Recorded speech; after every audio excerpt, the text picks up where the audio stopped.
All right, welcome, Roudy, to the Integrative Health Coach Success Podcast. I'm so excited for this conversation, and I'd love for you to introduce yourself and tell us a little about how you got brought into the integrative health world and why you started VivaRays. Yeah, absolutely. Thank you, Kate, for having me. It's a pleasure, and it's been a blessing to meet all of you during the Reimagine Health Summit. I'm so thankful. Well, I started my journey about health due to long years of struggling. It all started when I was a little kid at school. I do remember I was perhaps 4 years old, and I was really struggling intensely with intense headaches, agitation, eye strain, and inability to focus in the classroom. And my teachers were so quick to label me with ADHD. And all I wanted is to break free and be outside, feel the sun on my face. But that created kind of like a tension between me and my teachers, and they forced me back into the classroom, and I was sitting under those artificially lit lights that felt, and the whole environment felt like a prison cell to me. It didn't feel like an environment that is conducive for learning. To me, I would be outside in nature. I would listen to the rhythms of nature, and I would observe all the animals. I would observe the trees. That felt and triggered my curiosity a lot more than being in a classroom, studying in a textbook under artificial lights and so on. So I had to develop a strategy in order for me to be outside. And my only strategy back then was to make trouble. So troublemaking became that strategy. And believe it or not, Kate, I was asked to leave 7 different schools. And it was like crazy time for me. So fast forward, I somehow landed myself in engineering school. But by then, after like 20 years of playing that game, I literally came to a point where I was completely disconnected from myself. And I started living like a night owl, wired and up all night, and useless and drained during the day. And I literally felt like I've been chewed up and spat out by life. Always tired, never up for much. And I was constantly unmotivated in my social and professional life, and dragging myself through the day, literally as if I'm wearing a backpack that is extremely heavy, full of rocks. And then I graduated from university. I started working as an engineer in Africa. And after 2 years of working in an environment that felt extremely similar to, university at school, it was like being in that box, thinking within very rigid guidelines and so on. I was getting more and more disconnected. So I hit a very low point in my life, and I literally got fired from my job as an engineer. And I remember that night very well, because it deeply impacted me, and what seemed to me like a negative shock, but it was like a breakthrough because I needed that. So I woke up the second morning feeling literally like a truck has ran over me. I was staring at the ceiling, almost literally paralyzed with sadness and fatigue. And I couldn't bring myself to get up from bed or even find a compelling reason to do so. I was in a very dark state, like seriously suicidal. And I was actually thinking about my mom, because my mom and I had like a wonderful connection. And at that point, I remember the only thing that was drawing me out of that intensely suicidal thought was like thinking and empathizing with how my mom would feel if I was to act on this. So few evenings passed, and I was really like dragging myself through the days, trying to find something that will give me some energy. And I remember stumbling upon a quote from Albert Einstein, which said, insanity is doing the same thing over and over again and expecting different results. And I was like, wow, like the words like struck me like a bolt of lightning, and it activated something in myself. And I was like, whoa, like, what have I been doing? I've been repeating the same thing over and over. And it was a powerful truth. So I decided that it's time for change for me. And I decided to leave my job as an engineer. I no longer cared about my career and what other people said about what I should be doing. And I started traveling on a journey literally into the unknown from one country to another. And my intention was to learn from different health experts and health integrative practitioners and so on, so that I could like lift myself up and heal myself. Now, during my travels, I was learning from so many different health gurus, but it was all very confusing, and it was all too much for me at that stage. And I started going into that scene of eat this, don't eat that, take this, don't take that. So I remember, hopping on all these different diets because everyone said, no, this diet is better. No, that diet is better. So I tried every diet, Kate, that you can think of, every little diet, and nothing seemed to help me. So I was like, oh my God, like, why does it need to be extremely complicated? There must be an easier way. And that led me to stumble upon a video by a neurosurgeon from the US. His name is Dr. Jack Kruse. It was like one evening I was lost in the vast sea of the internet, and I found this video called Artificial Light is Killing Us. And ironically, it was 1 a.m. in the morning, and I'm blasted with all this blue light from my screen and all the artificial lights around me. And my mind was extremely foggy and tired, and everything Dr. Kruse said seemed to fly over my head. But the one thing that I remember very well is that I woke up the second morning, and there was one sentence that he said that stuck with me. And the sentence is, you can't get healthy in the same environment that made you sick. And he was primarily also pointing to our light environment. And by light environment, he meant all the light that we are constantly surrounded with from our LED lights, screens, televisions, phones, etc. And having already tried to improve my health with all these different diets and so on without long-lasting benefits, I decided to take his words to heart. But my challenge was, how can I be in an environment with no artificial lights? And I was sitting down with a friend who's a backpacker, and he actually got very excited. He's like, you need to check out this website called Woofing. It's a website where you could find farmers who are living in rural areas up north, practicing permaculture, biodynamic farming, and so on. And they ask for people to come and volunteer on their farm in exchange for accommodation and food. So I was like, whoa, something like this exists. I didn't know. So I found this wonderful place in a rural area in Quebec in northern Canada. And I literally drove there for 7 hours and arrived to this magical place where indigenous people were doing biodynamic farming on a land that is far away from population. And for 6 weeks, I was sleeping in my tent, and I was exposed only to natural sunlight during the day and fire and candlelight during the evening. Now, that was very new to me. I've never lived like this. But the fascinating thing is that within 3 days only, I started feeling a transformation that I hadn't felt in 25 years. And my intense headaches and eye strain completely disappeared. Now, even more interestingly, Kate, having been told or having told myself for so many years that I'm a night owl, I can't function during the day, my peak creativity only happens at night.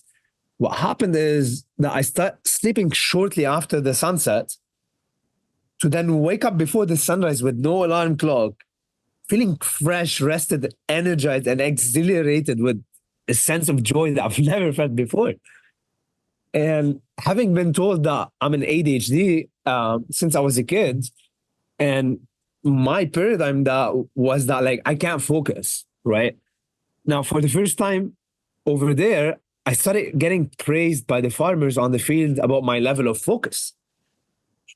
So something about this trip was like deconstructing my whole paradigm.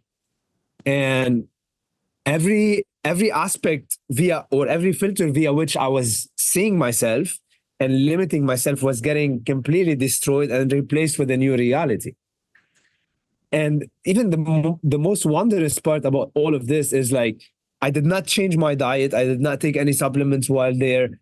And it was all happening in a very natural, organic way. Now, after 6 weeks, I came back to the city, and within a matter of few weeks only, to my surprise, I fell back into my old terrible routine of staying up late at night, exposed to artificial light, scrolling on my phone, watching videos on YouTube, and literally the pain of intense headaches, depression, chronic fatigue came back. And once again, I'm dragging myself through the day, feeling so low, have zero motivation to do what I want to do. And I was like, how is that possible? Like, there's something about this experience which led me to a deep desire to replicate this experience over and over. So I started engaging on several, over like 3 or 4 years, several farming experiences back and forth between farms and the cities. And again, every time I'm on the farm, I would experience profound sleep, great energy level, amazing motivation. And then back to the city, something was off. And that piqued my curiosity. And being the curious soul that I am, I was eager to comprehend this miraculous transformation that was happening, which led me to a 7-year journey so far of studying, questioning, unlearning, and relearning stuff. And on this journey, what piqued my interest is that something about the light environment in my farming experiences was like profoundly and very rapidly creating those transformations for me. So I actually stumbled upon the work of Albert Einstein once again from a very new perspective, because I've always known about like the photoelectric effect and E equal MC square, but I've never thought about them from a mindset of how the physics of light is programming every aspect of our biology on a cellular level. And the E equal MC square from Albert Einstein is literally saying E is light, M is stuff, just like our body is the earth, matter, and C is speed. And while it may seem like it's coming out of a science fiction movie, what it actually means is that light and matter are literally the same thing. And when light slows down, it turns into matter. Okay, E equal MC squared. So there's the velocity aspect that is turning light into matter, and this equation just reminded me what I knew as a kid, that we are light beings, and that light is profoundly impacting every aspect of our life and our biology. And actually, when light hits the cornea in the eye, it slows down. There's a substance called the vitreous in the eye, in the retina, which is designed to slow light down. And this light is then used as energy to program and to manufacture all of the hormones and brain chemicals that control the way we think, the way we feel, and the way we act. So if we think about it, light is creating reality. And the question is, what type of light are we exposing ourselves to from on a day-to-day aspect? And this light literally is also changing the way we see ourselves and changing the way we view the world around us. And if you come back to my story, I have viewed myself for many years from a lens of sickness, from a lens of ADHD and a night owl, etc. And I did not have enough energy and resourcefulness within myself to produce the neurochemicals that I need in order to alter this reality and to be able to view myself from a whole new perspective. And it wasn't until I changed my light environment, I was on this farm, that I was able to produce the resources that I need that will help me alter my thinking and therefore alter the way I feel and therefore alter the way I act and I move in the world. So it's light is massive. It's literally controlling our sleep, our mood, the energy that we have, how much focus we have, and how much we can get done. That's wow. I thank you so much for sharing that and your story. And there's so many amazing things that I think people can learn from that, because even one of the first things you mentioned back in school, right?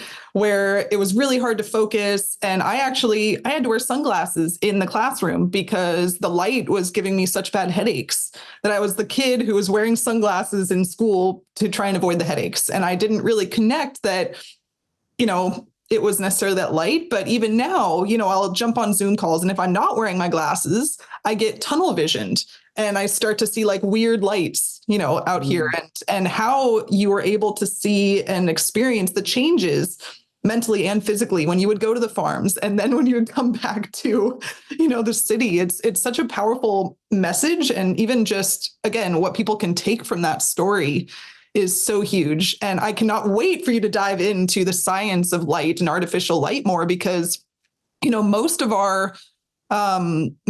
our community here are health coaches, and we're looking not only to help our clients, but also to figure out how to help ourselves more.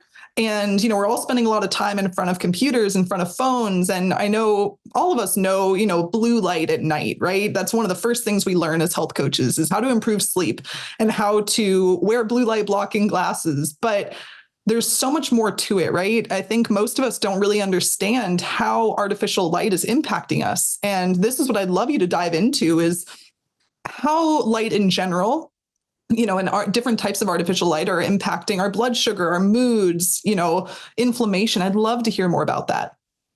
Yeah, absolutely. And you mentioned something very important. Is like one of the main challenges when I was on this journey going from farm to city, and then I started learning about light, and I understood how light is profoundly impacting every aspect of our biology. I started understanding how I can maximize my healthy light during the day. But my primary challenge is that every time I came back to the city, I could not avoid artificial light. I could not just escape that part. And my only escape was to be in my room and to make it super dark. But this is not primarily a way that we can all function, because we're social beings. We have other people around us. And every time I was going out and seeing friends or inviting people over or whatever, I was getting all this light, and it will throw me off. No matter how much I was maximizing my healthy light. And this led me to the rabbit hole of trying to solve that problem. And going from, I learned about blue light blocking glasses, and I tried so many in the market, and I wasn't getting the benefits I wanted. And at the time, I literally had zero desire to start a company. It wasn't my goal. My goal was to solve the problem for myself. And we could talk a little bit more about the struggle that I went through as I was trying all these different products, and why there's a massive gimmick called blue light blocking glasses, and why most of the products that I have tested in the market actually don't work. We'll touch on this after. I only want to touch on that because I'm very curious. For now, I mean, the thing is that light is fundamentally important for resetting our circadian clock. And when we speak about sleep, getting a consistent night's sleep and waking up feeling refreshed and energized are things that do not happen by chance. They are things that are controlled by universal law and rhythm. And this rhythm, in the scientific word, is called the circadian rhythm, which comes from the Latin word circa and dia, which literally means approximately a day or 24 hours. And we're talking about this 24-hour daily rhythm that we all go through, where the day becomes night and the night becomes day. And every biological species on Earth, whether it's animals, humans, or plants, we all undergo this change.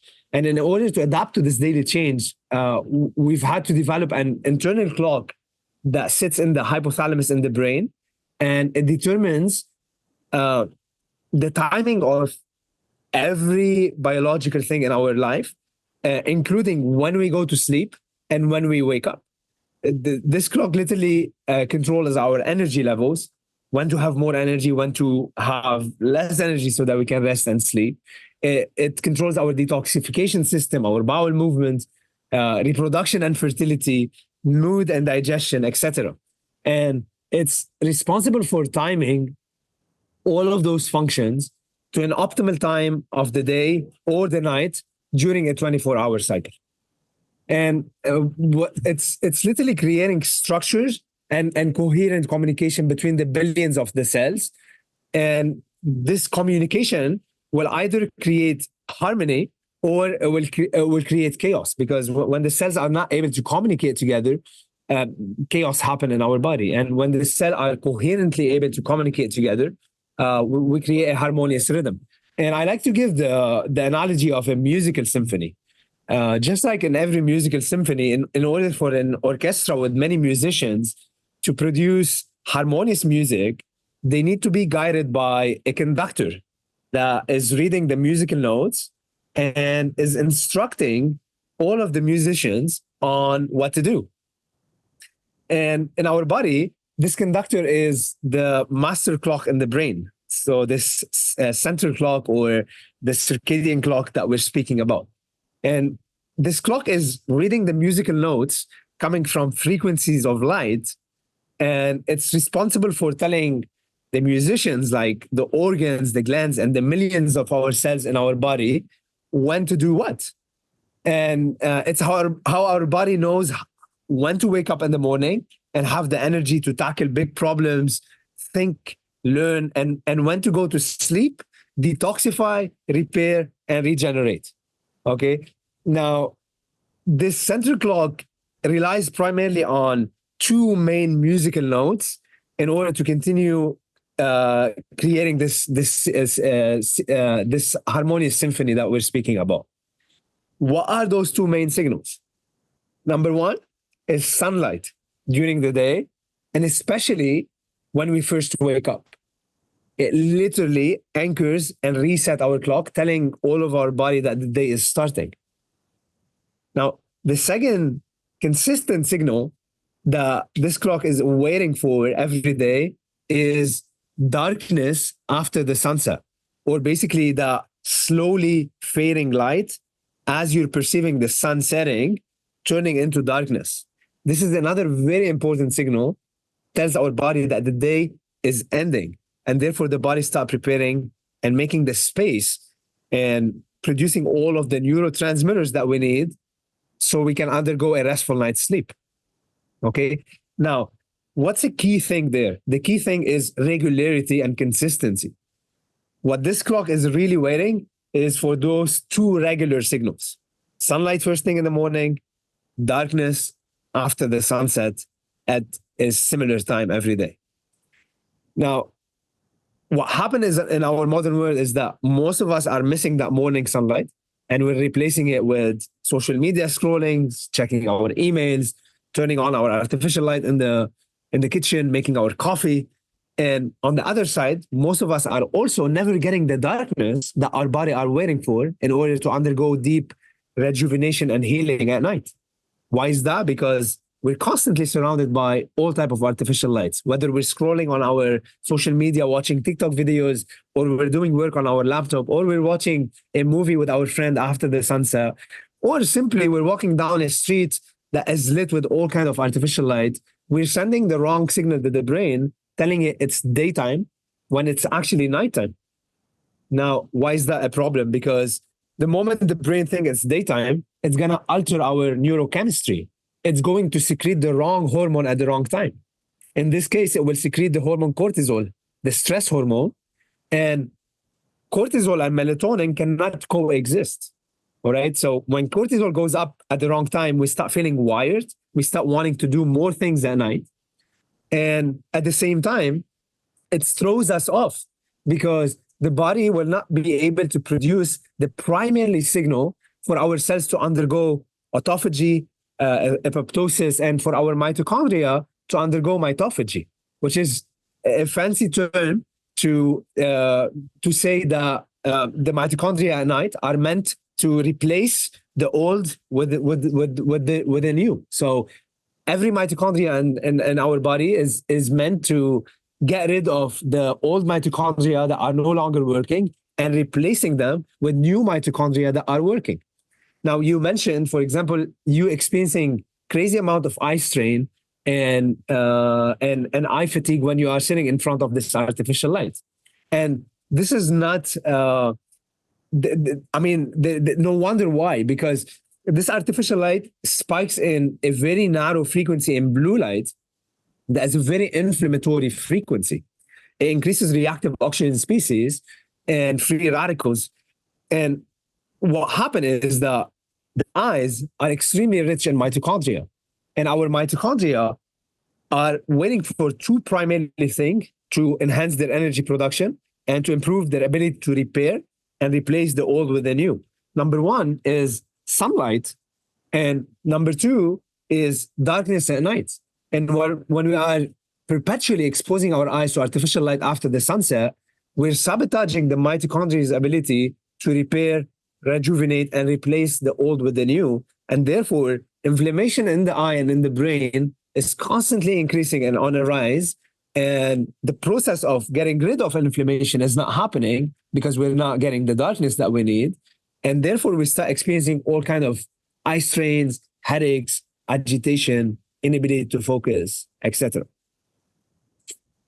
Wow. So there's so much to unpack there, because I think we all know the importance of the circadian rhythm, but I don't know if everyone knows just how much it impacts. And also, when you're talking about the mitochondria, you're talking about autophagy, you're talking about all these different layers to health and optimization and how much light impacts all of those. It seems to me like when we're looking to optimize our own health, we're looking to help clients, this needs to be one of the first things that's addressed. Because if we can't, if our goal is to help people lower inflammation, yet they're not, doing what you just talked about, how is that ever going to, how are they ever going to be really successful with that?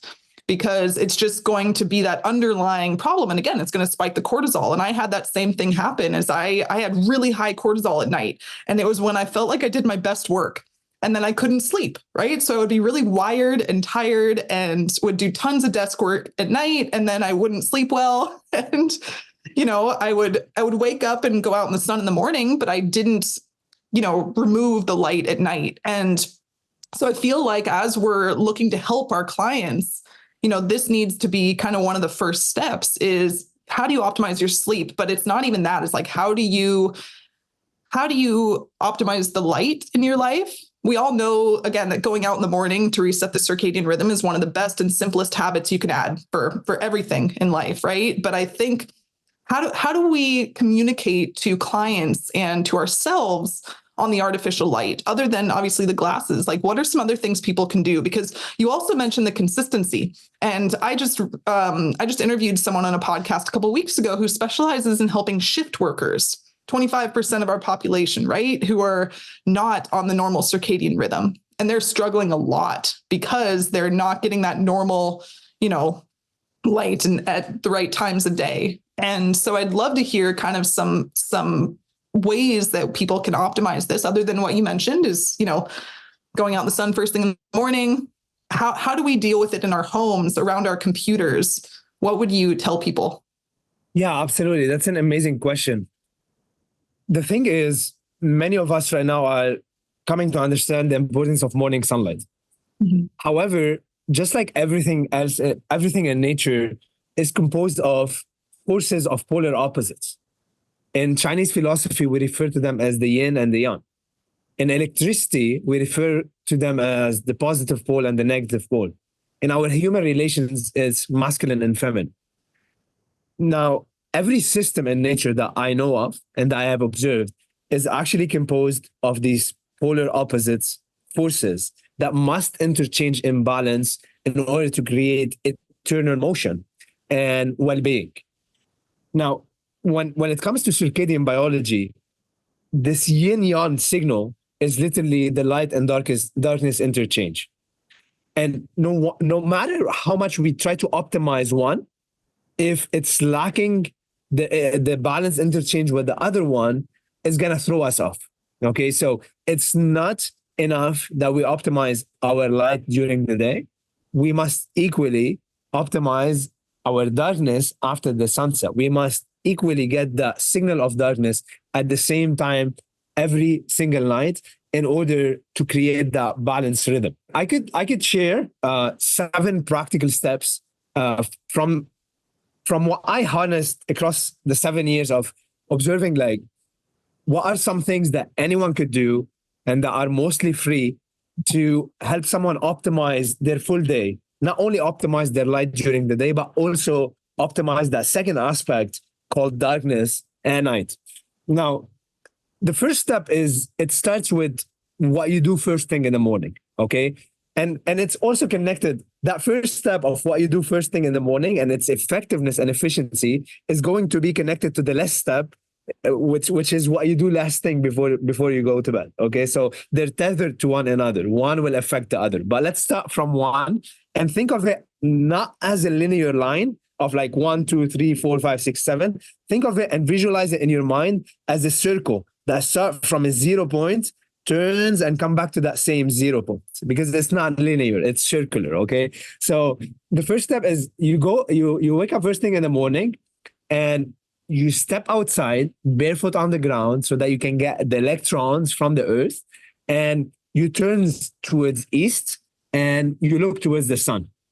Okay, now most of us wake up and we look at our phone and we get that nasty signal from our phone, which has a very unbalanced frequency, telling our brain that's 12 noon because of its color temperature. And that is extremely disruptive to our biology.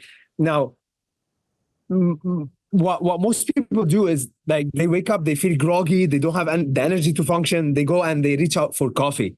But this is not effective, and it's not sustainable over the long run, because nature designed the most effective cup of coffee for us, and it's literally morning sunlight. Because when this light enters our eyes, it's converted into an electrical signal that travels into the hypothalamus in the brain, and it tells the adrenal gland to start secreting cortisol and ACTH, which allow us to feel alert, energized, and ready for the day. And this first signal also allow us to produce pregnenolone, which is the precursor for estrogen, progesterone, and the fertility hormones that are very important for our health and well-being. So it's a non-negotiable step to take, and I think everybody could take that step. No matter where we are, no matter what we're doing, we can find this 5 minutes, unless we're a shift worker, which we could talk about this after I share those 7 steps. Now, step number 2 is getting exposed to UVA light from sunlight. And this is where I see this step gets missed a lot, because many people are talking about morning sunlight.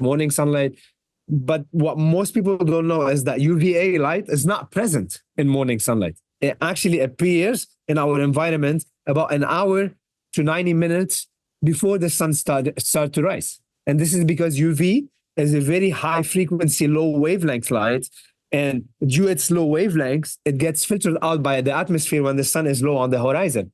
And it's not until the sun is about like 15 degrees above the horizon that UVA starts entering the atmosphere. And UVA is the main frequency that actually help us to produce melatonin in the eyes. It helped convert the amino acid tryptophan into melatonin and serotonin. So the hormone of darkness, melatonin, is actually produced in the eyes in response to UVA light. And it's then released after the sunset when our eyes stop being exposed to any form of light, including artificial lights. Okay, so step number 1, morning sunlight. Step number 2, getting UVA light for about 10 to 15 minutes, and that will be about an hour to 90 minutes after the sunrise. Okay. Step number 3, taking sun breaks and exposing your eyes and your skin to sunlight during the day. Now, you're in your office, right? You're working for 90 minutes on your computer. Most people in today's world, and it's very normalized, they take cigarette breaks, which is terrible. Now, why don't we replace this cigarette break with a sunlight break, where you go outside and you bathe and you take on all the nutritious light? And that's another opportunity also to absorb UVB light, which is not present until later, perhaps 11 a.m. And that is the main frequency of light that allow us to produce vitamin D. Now, on another note, UVB is not present all year long. During the winter in Northern Hemisphere, UVB does not penetrate the atmosphere. It gets filtered out. But when we start approaching the fall, or actually the spring, that's when UVB start rising slowly. And that's when also our gradual exposure to the gradually rising sun from spring to summer will allow us to absorb sunlight in a better way in summer without actually burning and without feeling crazy sensitivity to sunlight. So it's extremely important. Now, step number 4, when we are indoors and we are working on our computer, if I was to be indoor right now, working on my computer under artificial lights, I will be wearing the VivaRays daytime glasses, which you are wearing right now. Mm-hmm. And those are designed to filter out that nasty, narrow peak in blue light, and it transforms the frequency emitted by LED bulbs into a more balanced frequency, because it balances out that spike in blue with the other frequencies of colors like the green, yellow, and orange, and making that degenerative blue more balanced with the regenerative colors that we are meant to take in nature. So another important thing to do in step number 4 is to open the window if you are sitting in front of windows. So many people have their offices in front of windows, and what most people don't know is that windows filter out a lot of the beneficial frequencies of sunlight, making the frequency of the sun potentially dangerous, because it's taking out certain frequency and it's allowing certain frequency. And anytime you dissect anything in nature and you isolate it, you put yourself into a situation where it's no longer balanced, and its effect become unbalanced. So always, if you are sitting next to a window and you're getting exposed to light, make sure that you open your windows. If you are driving your car, that's another great opportunity for getting sunlight. You don't need to be like standing and getting that sun straight in your eyes to get all those benefits. You could literally be driving your car from your home to your office, and only by opening that window, you're allowing a lot of that light to go and hit your eye. Now, step number 5 is watching the sunset. It's an absolutely essential time of the day. It doesn't need to be like you're directly watching the sunset. It could be directly or indirectly. But the most important aspect of it is being present outdoors and witnessing that slowly fading light. It's during that time when the blue and green lights start slowly fading away until the sun turns into more orange and red and turns into complete darkness. And this system of light information tells our nervous system that the day is ending. And therefore, the body starts subconsciously making the space and preparing all the neurochemistry and our pharmacology, our internal pharmacology, to prepare for a restful night's sleep. So that's step number 5. Step number 6, after doing all of this beautiful work, you want to make sure that you don't ruin your work by, again, coming back home and exposing your eyes to artificial light that will tell your brain again, hey, it's daytime, start secreting the stress hormone cortisol, and it will sabotage all of the melatonin that you were able to produce in your eyes due to your exposure to morning sunlight.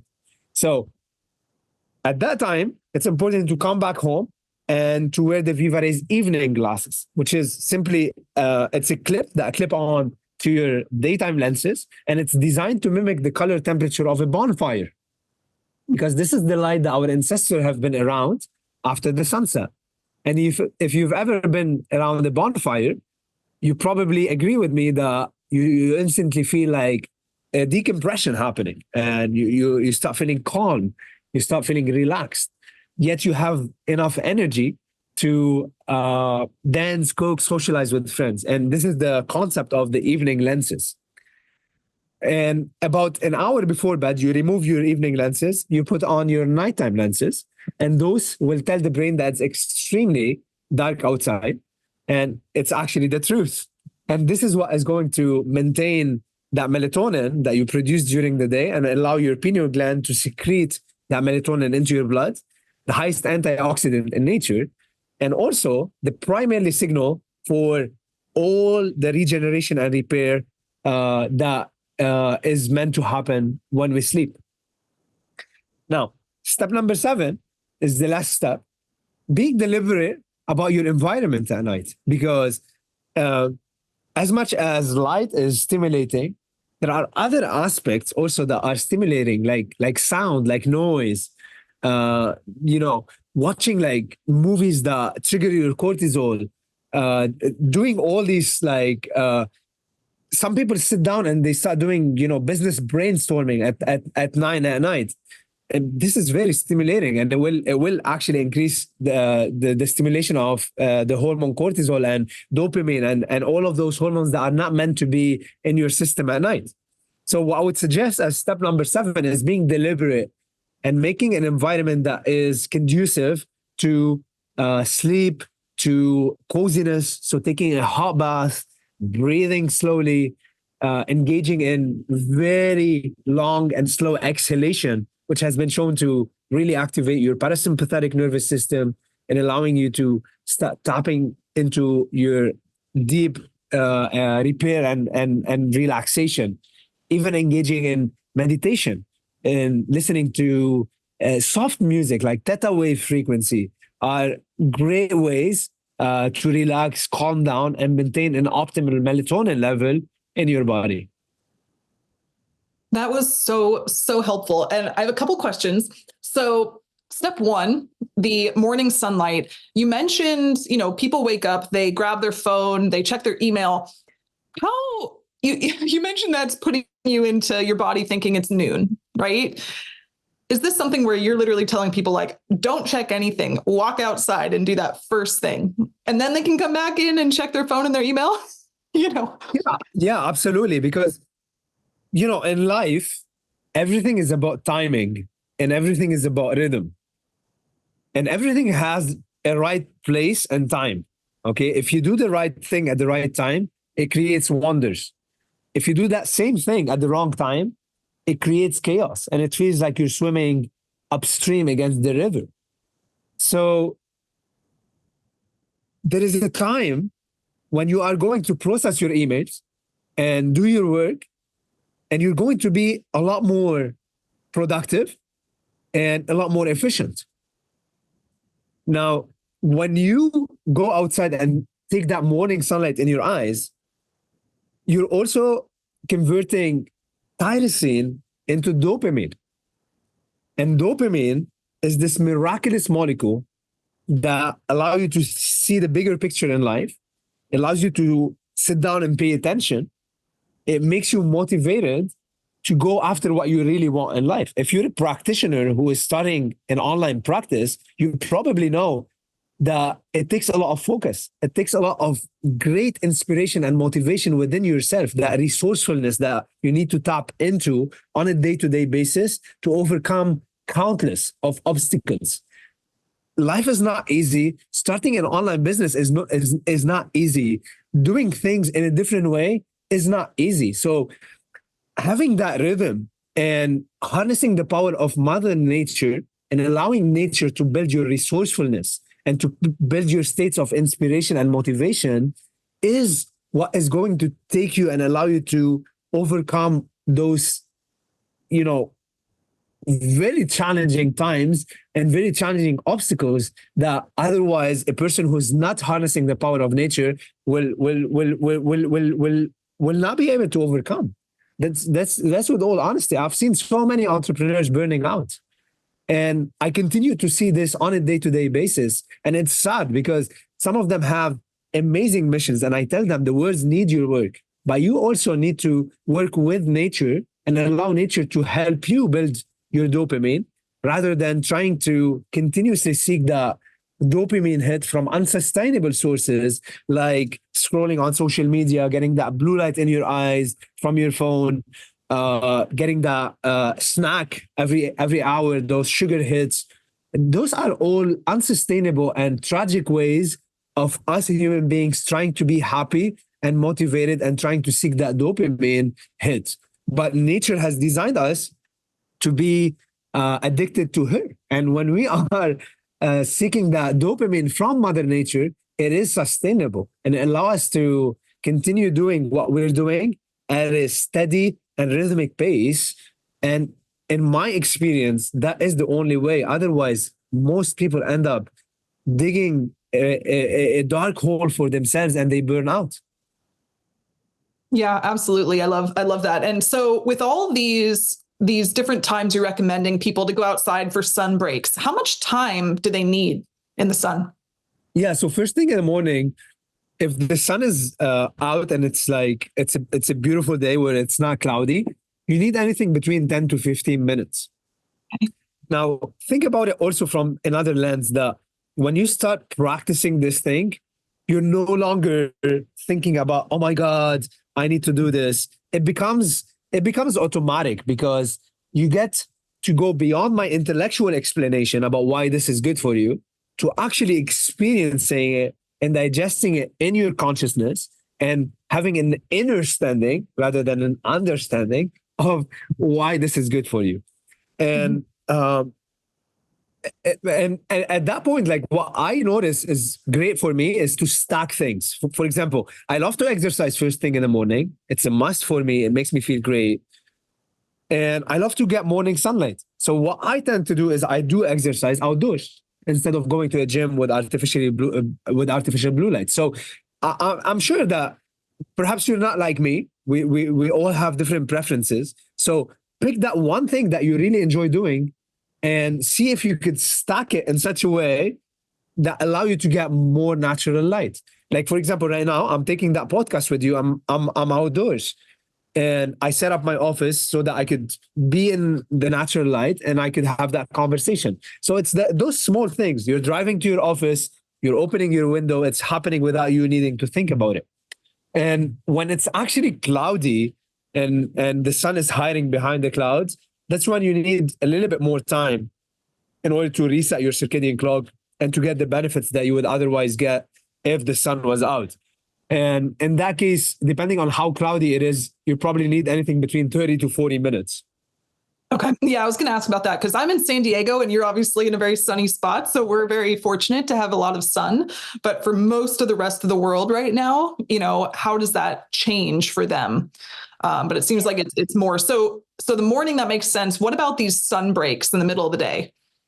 Yeah, so the sun breaks are like 5 minutes sun breaks. Okay. They can make a massive difference. And when you're getting that infrared heat into your skin and into your eyes, what infrared light does, it actually provides energy for the water in your cell, and it creates a split in the water, creating positive charge and negative charge within that water. It's actually called easy water or exclusive zone water or the fourth phase of water, which is a very different type of water than the water that you get from the tap water. And it's the water that exists in nature, and it also exists within us. And what it turns out is that light is actually what structures that water. It makes it more condensed, more coherent, and it turns it into a battery that the body uses to drive blood flow, which is the primarily precursor for healing. If you don't have good blood flow, you can't heal. And the body uses that energy, and the mitochondria uses that energy to break down food into ATP. And it's used in so many different forms. So that 5 minutes of getting that sun and that heat on your skin and eye will make a massive difference. And also, on another note, I mentioned about the importance of producing melatonin and about the two primary steps to do that: morning sunlight and then blocking artificial light after the sunset. This is endocrine melatonin, which allow us to sleep. It's the highest antioxidant in nature. It's the precursor for regeneration and healing at night. It turns out that there's another type of melatonin called circulatory melatonin, and or actually locally produced melatonin. And this melatonin has nothing to do with sleep. It's actually produced in the sun during the day, when infrared heat strikes our body and our eyes, it's produced within every cell, and its main function is to clean off inflammation and to clean off all the free radicals that are produced as a consequence of living and eating and being alive. So it's a very powerful anti-inflammatory, and we have access for it free all the time when we expose ourselves to that sun. So 5 minutes every 9 minutes is a great, protocol to engage with. Okay. Yeah, that's super helpful. I'll definitely be doing that today and moving forward. And like you said, habit stacking is a great way to do it. I take my iPad out at lunch and, I sit out and do some work out there. Okay, going a little later. So what do you recommend? Do you recommend people replacing their lights with a different type of lighting? Is that going to make any impact? I mean, absolutely. One of my favorite ways at night is to use low level Himalayan salt lamps, which first of all, they are no longer hitting your melanopsin in the eye from overhead, which have been shown to be more stimulating to our circadian clock due to the light coming from overhead and due to the nature of melanopsin, which is that protein in the eye that is sensitive to light. And this melanopsin is concentrated in the lower half of the retina. And due to the nature of the retina, there's an inversion that happened in front of the lens.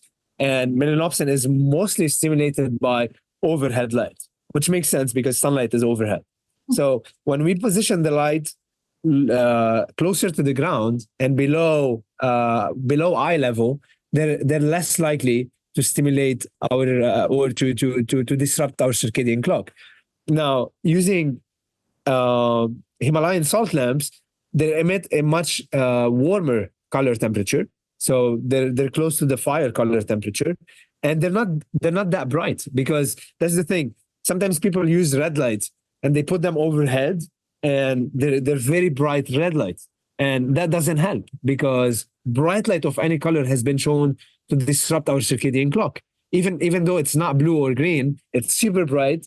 It will have a negative impact on our circadian biology, and that's exactly why also VivaRays is one of the few companies that offer circadian technology for nighttime. So when you clip on the nighttime lenses, not only they filter out 100% of the blue and the green, but they decrease the brightness by 20 times, which is a very important thing to do at night. Wow. Okay. That all makes so much sense because I've been following your routine, the daytime, the yellow, then the red glasses for, maybe 3-4 months now. And I've noticed a massive, massive difference. And it's so funny. I'll get on Zooms and have like 6 other people wearing them as well. And, we've had a lot of really amazing conversations about it, but it all makes sense. And I love the Himalayan thing because there's so many other benefits to that as well. I have one downstairs. That's what's in my living room, a big one. And obviously right there. But I think that's a really, really great recommendation because I know they know LED lights aren't great, right? And so they try and switch them out with something else. But if that's not really making that big of an impact, then I think this is a really good, recommendation for people. And, you mentioned a couple things, and one of them that I really wanted to have you touch on, and I know this conversation could go on forever, and I don't want to take too much of your time, but one of them that you mentioned was about hormones and fertility, because this is such a massive topic for progesterone, and all those different things. Can you touch on that a little bit? Yeah, absolutely. So we spoke about how morning sunlight programs a lot of our neurotransmitters and hormones. So we have the master sex hormone, pregnenolone, which is made in the inner mitochondrial membrane in response to morning sunlight. And pregnenolone is the raw material from which the stress hormone cortisol is made, and also other fertility hormones like estrogen, testosterone, and progesterone are made. And when light enters our eyes, the body converts some of this pregnenolone to cortisol, which is great and very well needed because this is the cortisol that is going to allow you to feel alert, energized, focused, and ready for the day. And under balanced conditions, the body will convert the rest of the pregnenolone to youth and fertility hormones. Like hormones like estrogen and progesterone are important to keep your energy levels up, but they're also very, very important to maintain useful looking skin, hair, nails, etc. Now, here's the interesting thing. If our body senses a threat in the environment, it will automatically convert the pregnenolone into cortisol. Because if you think about it, back in the days when we were still hunting and foraging, if we were to be out in nature and we encounter eye to eye with a predator, like let's say a tiger, then it makes sense that the body will not be prioritizing, making a baby or maintaining useful skin and useful great looking hair. What the body will prioritize in this moment is your survival, and that's why the body will automatically convert all of your pregnenolone into cortisol so that you can fight and flight. Now, you probably agree with me that in today's world, we're no longer running into tigers and predators in nature, but the primary predator that we're running into is the stress that we tend to cause ourselves via one, unbalanced thinking, okay, and when we worry a lot, when we act in unbalanced ways with other human beings, all of this acts as a predator that will increase our cortisol. It will convert pregnenolone from fertility pathways into more cortisol. But very interesting, there's a German scientist back in the 1970s. His name is Fritz Hollweg. He published many studies showing that the fact of sitting under artificial blue light actually converts all of our pregnenolone from fertility pathways into stress hormone and ACTH. And as a result, this taxes our sexual glands and it leads to brain fog, sluggishness, and infertility issues. Now, it's also very interesting that it connects so well with menopause. And my mom, for example, used to struggle with hot flashes, weight gain, insomnia, and it all happened during the time when she was premenopausal and she hit menopause. And her paradigm was telling her that that's totally normal. That's how it's supposed to be. I mean, every woman hitting 40 or 50 will go through these things, and it became normalized. But the truth is, it's not. During premenopause, our ovaries slowly stop producing sex hormones like estrogen and progesterone. But in a healthy woman, the adrenal glands are supposed to compensate by secreting small quantities of estrogen and progesterone to ensure that the transition goes smoothly and as easily as possible. Now, the truth is that chronic stressors like artificial light impede this process by forcing the conversion of pregnenolone to cortisol again and again and again, and especially when we are exposing ourselves to this artificial light at night. And with no amount of estrogen and progesterone being produced, that's no question that every woman will then experience hot flashes, weight gain, fatigue, and all the common things that should not be that common and are not actually natural like most people think they are. Ooh, that's such a big one. And there are so many people struggling with getting pregnant right now and horrible menopause symptoms. And this is not something I think people are aware of. And I hope everyone listens to this podcast because there were so many incredible takeaways. And I just thank you so much for coming on and for sharing all of this with us. And, if people want to learn more about you and your company, where can they find you? Yeah, absolutely. So www.vivarays.com, VivaRays.com. And I would highly recommend for people arriving to our website for the first time, there's an e-booklet that I've written. It's called Light, the Key to Mastering Your Sleep, Energy, and Hormones. And it's literally the culmination of like 7 to 8 years of studying quantum biophysics and circadian biology. But I wanted to simplify it into very easy language and condense it into a short booklet that anyone could read and could understand exactly what they need to do in order to elevate their light environment to a whole new level and experience better sleep, more balanced hormonal production, more energy, more focus, and more productivity. So check out this resource. It's free on our website. And we share a lot of our educational material also on our Instagram page, VivaRays, and on our newsletter every Thursday, where we share a dedicated blog to talk about a specific topic like fertility or mood or weight gain, weight loss, blood sugar and light, inflammation and light. So we tend to focus on specific theme every week and have a deep dive. And you can access all of this for free also on our newsletter, which we publish every Thursday.